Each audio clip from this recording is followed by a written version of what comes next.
healing refers to all those modalities that either diagnose or treat illness by manipulating the energy, the electromagnetic energy that pulses through every cell. They proclaim to have the certification in medical Reiki. Do they not understand that they can get into the trouble with the medical bodies? So as you can see, today we're covering energy healers and trying to clear up confusion about that type of modality. And there's much confusion out there.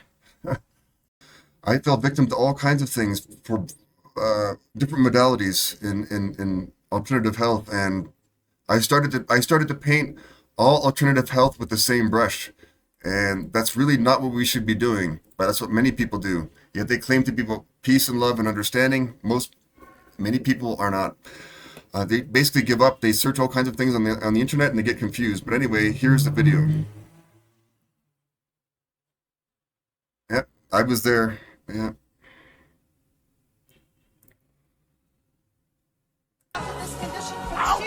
People have more and more desire for treatment. The trend is not merely practitioners view the body, herbal medicine. Yeah. Besides acupuncture, what is it and what therapies does it officially include? Well, energy healing refers to all In those future, modalities these people that will either be simply diagnose or treat illness squashed by like manipulating cockroaches. the energy, the electromagnetic energy that pulses through every cell. And so it's a broad field. It includes acupuncture at one end. It's not just an energetic technique. It is actually more physical as well. And acupuncturists are the only licensed and board certified energy workers, which means they are held to a certain standard of education and a certain standard ethically and things like that. But there are some very interesting hands-on and hands-off therapies. And energy medicine covers things like Reiki and pranic healing and therapeutic touch as well. And in the book, I set off on a journey. I was very lucky. HarperCollins paid me to go around the world and meet with healers and also scientists who could explain what they were doing and measure the effects. And so I met some extraordinary healers as I journeyed, particularly in Japan. I spent a bit of time in Japan, and there is a big tradition of energy medicine in Japan. It's where Reiki comes from. There are many other forms of energies like prana, that is life force energy,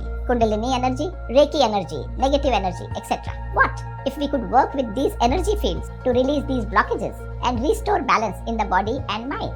But today we are going to explore specifically looking at the popular modality known as Reiki. Reiki is a Japanese technique for stress reduction and relaxation that also promotes healing. It's based on the idea that the Reiki practitioner can channel energy into a patient by means of touch to activate the natural healing process of the patient's body. See, this type of thing is very close to religion, and many people get turned off by religion already. They've already been, over the decades, have been trained that, science is the be all and end all, yet they don't know there's two branches of science, reductionism and systems science. They don't know that. But anyway, we're just told that science is the be all and end all. We're supposed to go to university. They teach they prepare you for the working world in reductionist science. They want you to sell pills, they want you to sell isolated ideas, and they simply, the main fact is they simply cannot teach everything in a 4-year course in university or 10 years. They teach you to be a corporate drone, a tax slave. That's the main end of it. If you don't believe me, just think about it. Where do you go? You learn to specialize in something, right? That's reductionist science, to specialize in something. All the intersecting components, they don't teach. They would take too long, and they don't want you to be too educated. And restore physical and emotional well-being.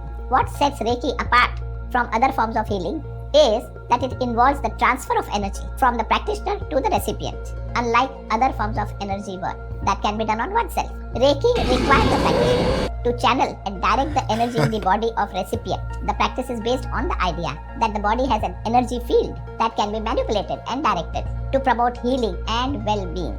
In a typical Reiki session, the recipient lies down or sits comfortably while the practitioner places their hand on or near different parts of the body. The practitioner uses various hand position and technique to facilitate the flow of energy, which is believed to promote relaxation, balance, and healing. And see, here is a typical, I don't know if it's typical, but it is kind of typical. You can see, check this website. This is medical Reiki, and they after you train, they provide you a certificate. It says medical Reiki practitioner and integrative medicine. So they're using all the correct buzzwords to get clients, to try to market themselves. But do they actually measure things here like an orthomolecular practitioner would, or a medical doctor would? Because what I do is close to what a medical doctor does. We're grounded on measuring the nutrients in your body and the function of your body, not simply relying on energy healing that is very, like, for instance, can an energy healer correct a hernia? If you have a hernia you don't even know about, can they correct that? I don't think so. I've already been to an energy healer before, and I didn't get much results from it. Where's the diagnostics to show that you have imbalances of nutrients in your body? They don't have those things. They proclaim to have the certification in medical Reiki. Do they not understand that they can get into the trouble with the medical bodies? You should see what they actually say on their certificate. They say something like certified medical Reiki practitioner, integrative medicine. I said, the word medicine and medical should not be on any certification unless you are a registered medical practitioner in that jurisdiction you're in. So that's another area that can get them into trouble. They might not realize that. It's beyond crazy. The stuff that goes on out there, no wonder some people get into trouble. They shouldn't be doing that. But it's at the $100 US an hour, and they virtually always recommend you keep going back for more visits.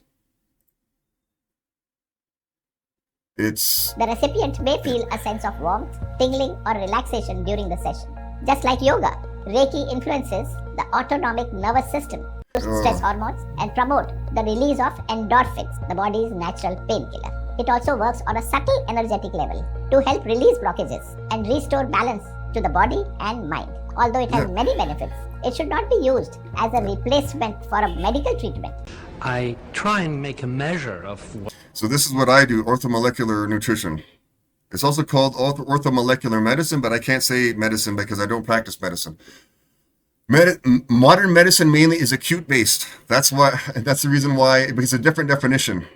In some parts of the world, I can diagnose and treat, but most of the places I can't. What's happening with them, and then I investigate them exceedingly thoroughly, because I find that the vast majority of people do have biochemical problems, which we can define, correct, and then they get better, which is really rather nice.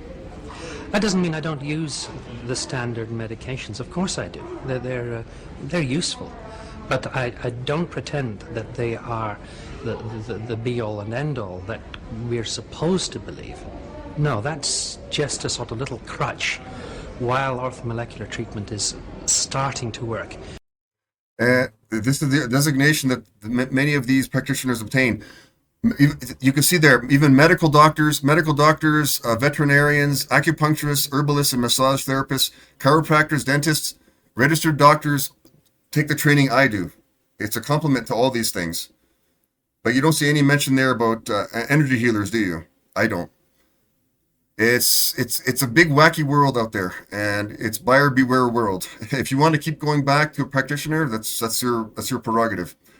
But I'd like to save my money. I like to be efficient, and I like somebody that teaches me things like I teach other people how to take care of their own health. The first facet is measurement. Yeah. If you had a house plant, and it was kind of fading green, you would think, is there too much light? Is there too little water? You would look to see if there's toxicities involved or deficiencies. And we all know that. And so why do we lead with an expensive pharmaceutical agent when we wouldn't do that with our plant? We check to see the water and check to see what the light is. In future, these people will be simply who are you going to believe? Who are you going to trust? Do your own research. But like I said, the main point to take away is energy medicine has its own benefits and downfalls, but usually you keep going back, and it's not based on measuring actual physical elements of your body. It's more, to me, it's more akin to religion, relaxation, concentration type of things, but is it really worth $100 an hour or more US? It's up to you. But anyway, do your own research, and I hope you enjoy my videos. Like, I'm not trying to bash anyone or any specific organization, but I'm trying to encourage critical thinking here.